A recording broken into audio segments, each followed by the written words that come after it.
putting yourself first, you won't regret it. But you will regret not doing it.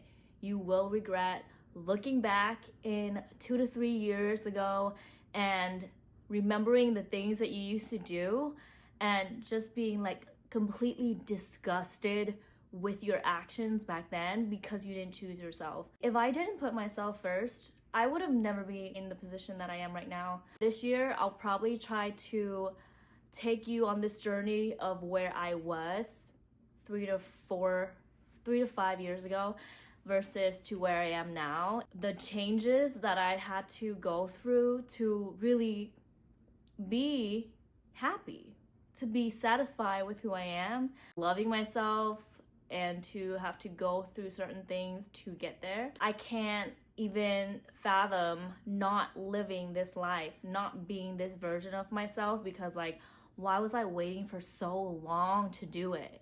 I remember I was reading, personal development books, and I was like looking at all the advice of the girlies online, and it wasn't until like I actually embody all of the things that I was digesting in terms of like books, advice, podcasts, and listening to like personal experiences of people.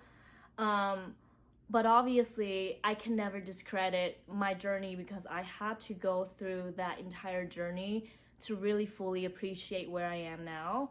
But sometimes I look back at my actions back in the day and I'm just like, why did I waste time? Why did I waste time on this person? Why did I waste time on this situation? Why didn't I just make a move? And I'm here to tell you, like, it's okay to think that way as well, even though you are completely happy where you are and you are living your dream life. It's okay to reminisce on those days and just honestly let yourself feel and just be like, ew, that's disgusting, Kim. Why did you do that? Obviously, it's the new year, and this is the time where, like many of you guys, I reflect on my past actions and years. Why was I this person? Like, who was I? And at times I feel kind of bad just like thinking, oh, like, why did I do this? And like, why didn't I do it differently? Kind of regretting my previous actions of my younger self. And sometimes you just have to be like, it's okay to regret it, like, don't feel bad about having regrets or having shame about your actions from the past. Sometimes you just have to look at yourself in the past and just be like, yeah, you shouldn't have done that. That wasn't cute. So as you all know, I'm a hairstylist. I work in New York City. I live in New York City, and I work around a lot with women. Now I come to realize we center our conversations around relationships a lot. I'm just here to talk about the things that we talk about and also want to chime in with some of like my personal experiences. In a city like New York, where people are more career focused, you end up meeting people who are just like non-committal, who are not ready to settle down at a later age. So I get a mixture of like 20-year-olds, but also like 40-year-olds who are still dating. And the number one theme is that people are not committing. Redirect the topic, not so much about men or women, but also like self-reflection, because I've gone through that phase where I was just blaming men and telling my friends or my family men are like bad, like the people that I meet are just like not committal.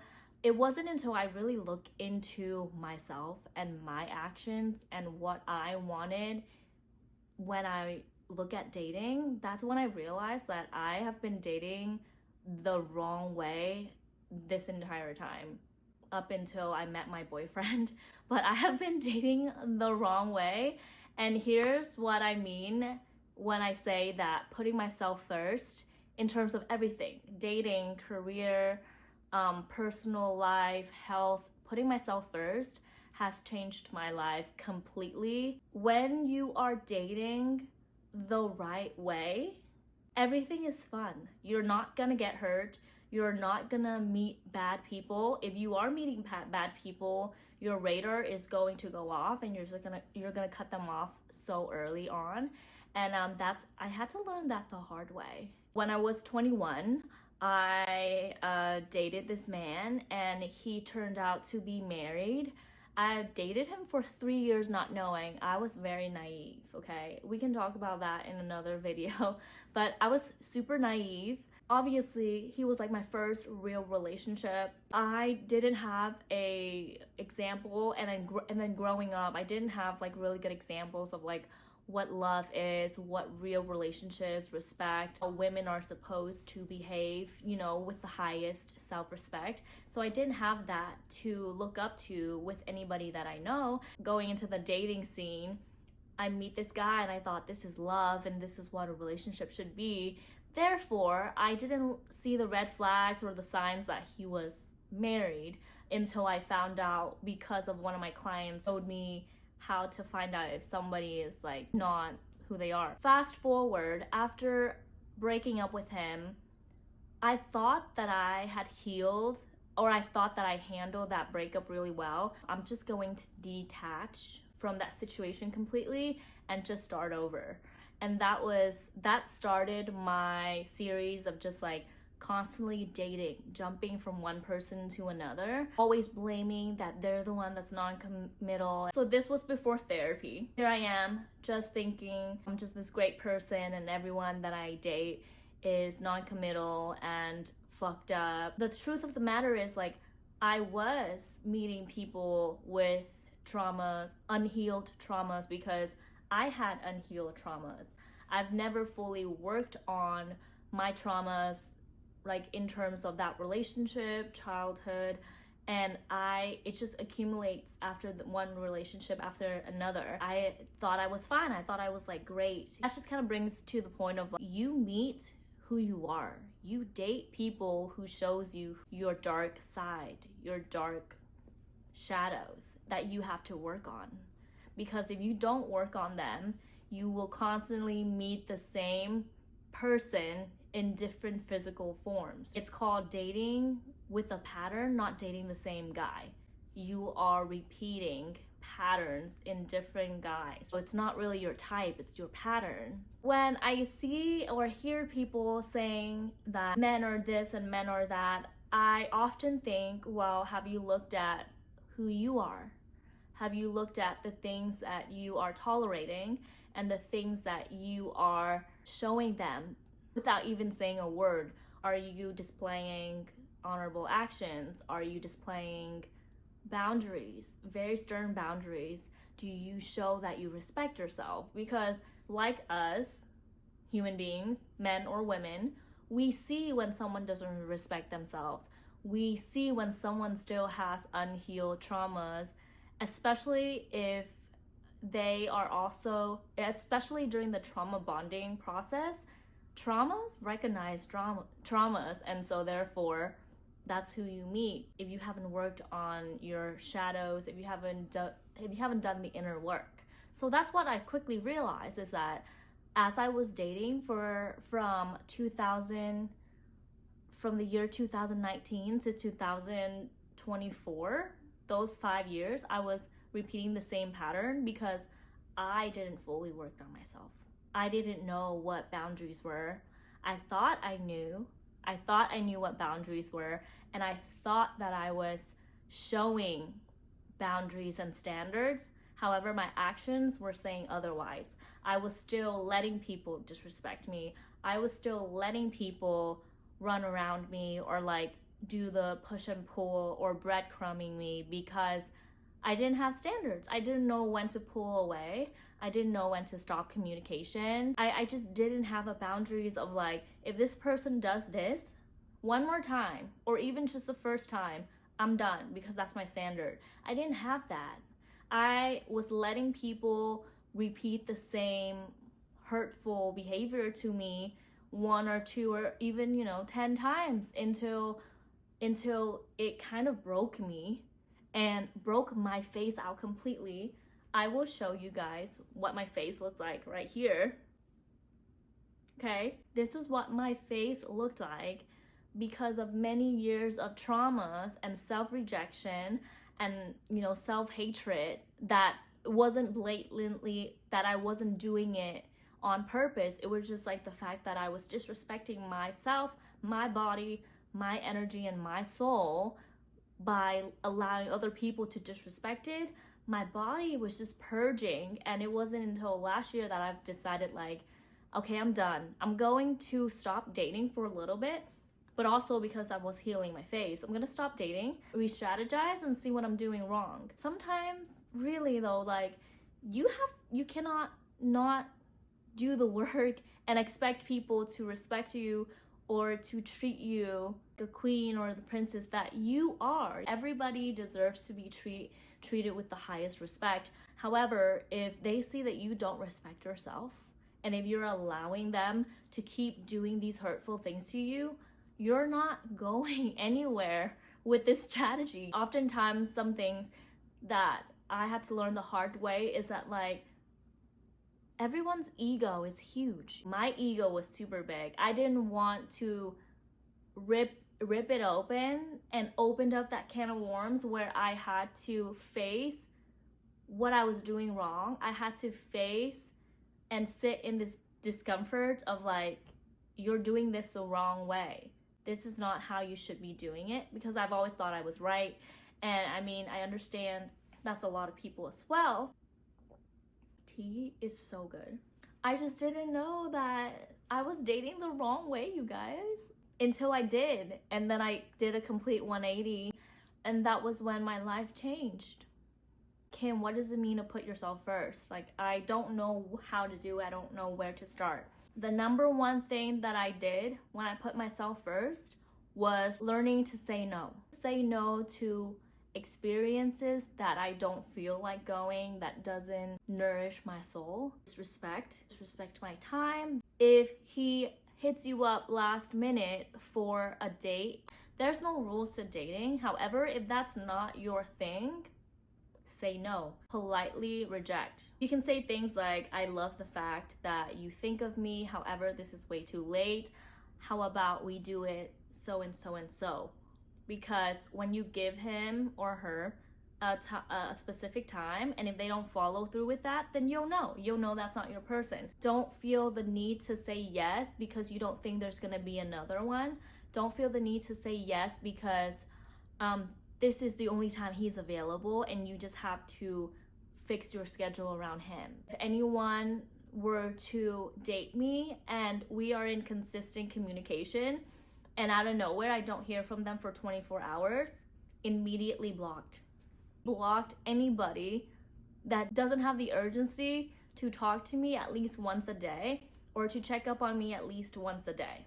No matter how busy you are, you can still send a 3-second text of how are you, or a 10-minute call. I used to be that girl that would accept last-minute dates, that wouldn't know how to say no to last-minute dates, or to just stay at home and eat, like not taking me out on a proper dinner or meal, never really plan any dates, never really ask me to meet their friends or their family.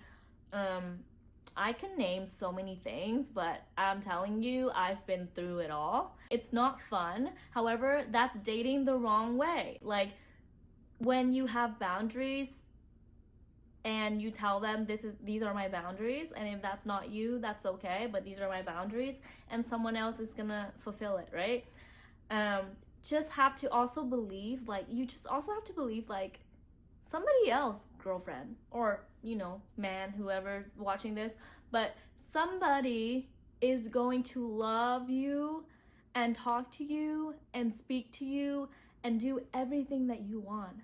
But you have to stop making space for the person that isn't doing it, because the longer that person is taking up that space, nobody else can fulfill it. Nobody else can come in to tell you, hey, I'm the right person for you, because you already have somebody in that space.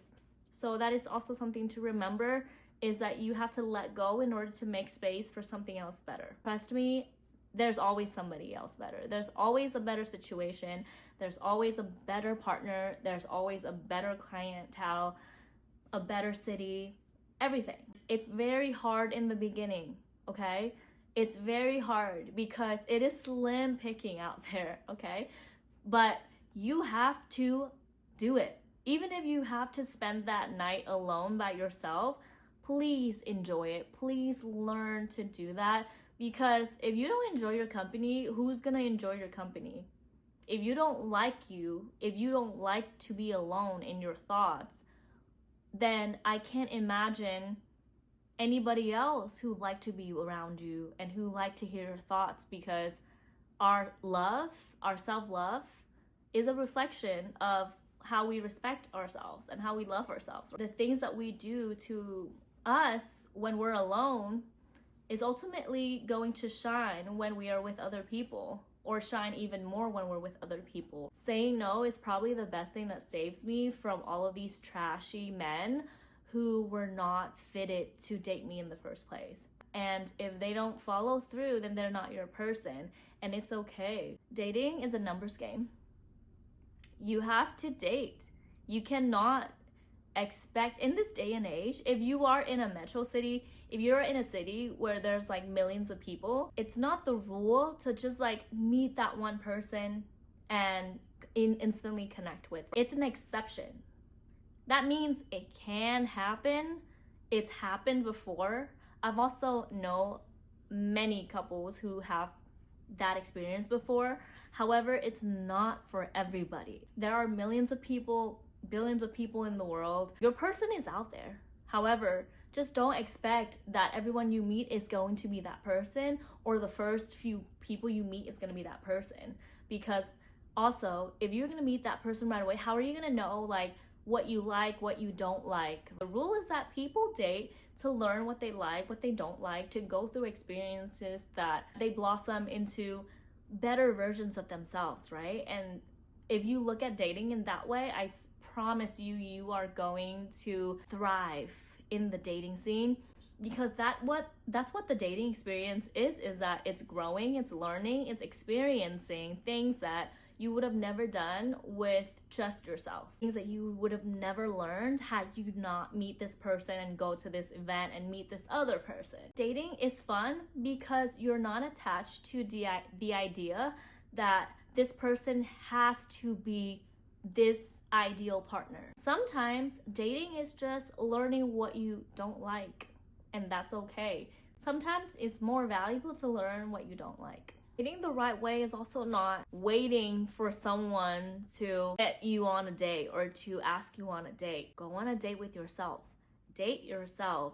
And if this person happens to come correct, which is come with a location, a date, and a time to ask you in advance, then you accept. It's not a push and pull. Dating is work.